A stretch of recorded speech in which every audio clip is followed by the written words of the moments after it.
Uchizi Vunga ni miongoni mwa majina ambayo yanazungumzwa sana katika ardhi ya Tanzania kutokana na performance ambayo ameonyesha kwenye mchezo uliopita. Sasa kesho katika uwanja wa Mkapa, Young Africans wanakaribisha Silver Strikers kwenye mchezo wa pili wa kutinga katika hatua makundi. Watu wengi wanatamani kuona Uchizi Vunga ataonyesha kitu gani kwenye huo mchezo.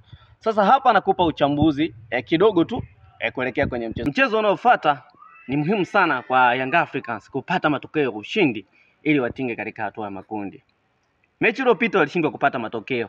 Sasa nini kifanyike ili waende kupata matokeo? Tumefahamu ubora wa Young Africans, namna ambavyo magoli yao mengi yamekuwa yakipatikana. Kwanza ni timu ambayo ina wachezaji ambao wanaenjoy zaidi kucheza kwenye half space, sehemu ile nusu nafasi, ama pale katikati ya beki wa pembeni na beki wa katikati. Hapa katikati hapa wamekuwa wakienjoy zaidi kucheza hapo. Hapo namzungumza mtu kama Pacome, wanamzungumzia mtu kama Clement Mzize. Wamekuwa wakitengeneza mabao mengi zaidi kutokea kwenye hayo maeneo, huku wakiwaruhusu mafullback wao kupita kwenye wings, kwenye zile nafasi ambazo natural wings anaweza kacheza. Sasa magoli mengi yamekuwa yakitokea humu pembeni. Magoli mengi ya Yanga yamekuwa yakitokea kwenye hayo maeneo. Takukumbusha tu magoli ambayo Yanga amewahi kufunga takriban kama hayo. Kama nakumbuka mechi ya Al Merrikh ambayo ilichezwa kule Rwanda, alipigaga cross Joyce Romalisa akafunga kichwa Clement Mzize. Lakini pia mechi dhidi ya RS Belouizdad aliwahi funga goli la kwanza kabisa Mdathir Yahya, cross ambayo ilipigwa na pia Joyce Romalisa. Kwa hiyo ni magoli mengi sana ambayo yamekuwa yakifungwa. Lakini pia tazama hata kwenye ngao ya jamii msimu huu, goli ambalo alifunga Pacome lilitokea pembeni, zeni watu wakafunga. Sasa ukijaribu kutazama namna ambavyo wamekuwa bora kwenye hayo maeneo, wakikutana na mpinzani ambayo anakaba vizuri kwenye hizo half space, anapini vizuri kwenye fullbacks, Yanga wamekuwa hawana ujanja wa kutengeneza nafasi za mabao. Haya, kuelekea kwenye mchezo huo sasa nini kifanyike?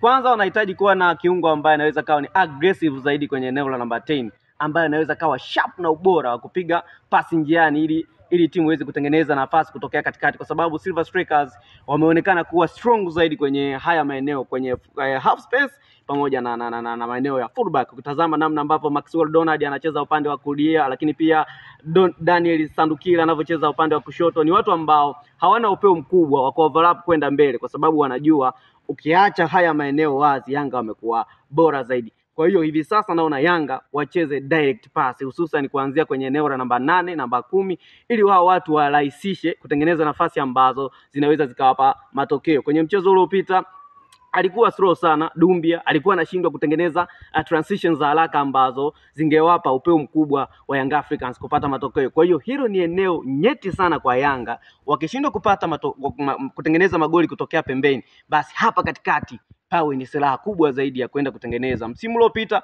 walikuwa na Stefan Aziz Ki, ilikuwa ikishindikana kutokea pembeni ama magoli yakishindikana kutokea pembeni, Aziz Ki alikuwa anarainisha katikati. Ikishindikana pia kulainisha, alikuwa na uwezo mkubwa wa kushoot kutoka mbali. Ikishindikana hapo, walikuwa wanasubiri set pieces, at least watachezea mpira, watakusogea, watakufanyia pressing, utawafanyia mazambi. Akipatikana free kick mtu anapiga anafunga. Kwa hiyo ikishindikana options hiyo ya kutokea pembeni na kwenye half space, basi mchezo unaofuata itawalazimu watumie katikati ili kuweza kupata matokeo. Kupita katikati itakuwa ngumu. Inatakiwa watafute options nyingine. Kucheza zile short passes za haraka, unaenda kwa speed, mnagusiana 1-2 cha mshafika ndani ya penalty area, watu wameshafunga. Hii pia inaweza ikawasaidia Yanga kuweza kupata matokeo. Lakini hii pia ikishindikana, unatafuta options nyingine. Njooni eneo lenu kwenye zone yenu, chezeeni mpira, pigieni pasi. Najua tu Silver Strikers watakuja wenyewe kuwafuata. Wakija wengi, pigeni mipira mirefu ambayo inaweza katua nyuma ya walinzi wa Silver Strikers. Zenu na watu ambao wana kasi, wana speed, na hii mipira imekuwa ikisaidia timu nyingi sana kupata matokeo, kwa sababu mpira ukipigwa mrefu nyuma ya walinzi huwa wanajichanganya. Walinzi wakati hususan wanaocheza pale katikati huwa waelewe yupi ataenda ukaba, lakini pia kipa naye huwa anaamini mabeki watatoa, na wakati huo mabeki nao wanaamini kipa atatoa. Kwa hiyo hapa huwa wanajichanganya, wanaweza wakafanya makosa, timu ikapata matokeo. Kwa hiyo zikitumika hizo options zote, Yanga wanaweza wakapata Africans wanatafuta magoli ama wanatafuta goli. Imekuwa ni timu ambayo wakati huo inaruhusu goli. Kwa mfano, kama nakumbuka msimu uliopita wakati wanacheza na Tabora United, walikuwa wanaenda kushambulia, wakapata penalty, akakosa Aziz Ki, wakati huo wakaruhusu bao. Hata kwenye mechi iliyopita na Silver Strikers Yanga ndio walikuwa wanaenda kushambulia, lakini zilipigwa pasi 4 tu waka concede bao. Nini hasa ambacho wanapaswa kukifanya? Kwanza wanapaswa kushape eneo vizuri kwenye eneo lao la ulinzi. Wameonekana wanaenjoy zaidi wakicheza na wanakuwa wanacheza kama na mabeki watatu.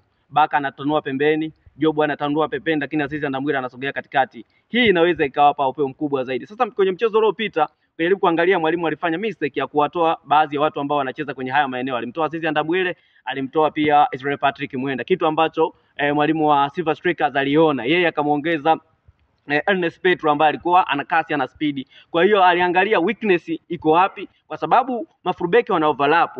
Vile Baka akienda pembeni na Jobu akienda pembeni, timisi kwenye zile nafasi ambazo zinabaki wazi zinazibwa. Wakati huo katikati anashuka Azizi Ndamwile. Kwa hiyo wanapaswa kucheza kwenye shape hiyo hiyo, ili hata kama Silver Strikers watakuwa wanafanya transitions za haraka zaidi, bado huku pembeni kutakuwa kuna mtu, huku pembeni kutakuwa kuna mtu, katikati kutakuwa kuna mtu. Kwa hiyo itakuwa ni ngumu zaidi wao Silver Strikers kuweza kuifungua hiyo pattern na kuweza kupata magoli. Kwa hiyo Yanga wakienda na hiyo shape, naamini wanaweza wakatoboa na wakatinga katika hatua makubwa. Bana, naitwa El Capitano, El Presenter. Usisahau kulike, kushare, kucomment na kusubscribe Eze Sport TV.